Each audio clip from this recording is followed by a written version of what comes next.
واجس أي خلفاء الراشدين إلهي دينتي سووها الجماعة وآخرة أي دورتين ضد الدنيا دورت لغضب ما أنت متجوجة markaste dadka adduunyada doorta أدي taariikhdooda ma la qoro ma ku arkaysid أدي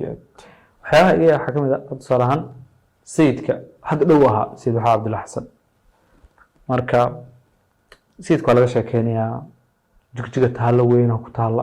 sayidka meel ku arkay muqdisho way ku taallaa sayidka meesha la dhahaa ku taalla yacni dadkii dhan sayidka way jecel yihiin way ka sheekeynayaan laakiin zamankiisii xilligiisii asaga dadku ugu necfaayeen sababtoo dadku dhan waa la dagaalamaa marka taariikhdu aslan mayna qorin kuwii gumaystaha la socday kuwii waxaa adduunyada doortay kuwii dhaldhalaalkaas ee yurub iyo gaaladaas iyo ingiriiskaas iyo faransiiska waxay yarkaa bixinaya talyaanigaas kuwii doortay meel maanta ay kaga qoran yihiin taariikhda ma jirto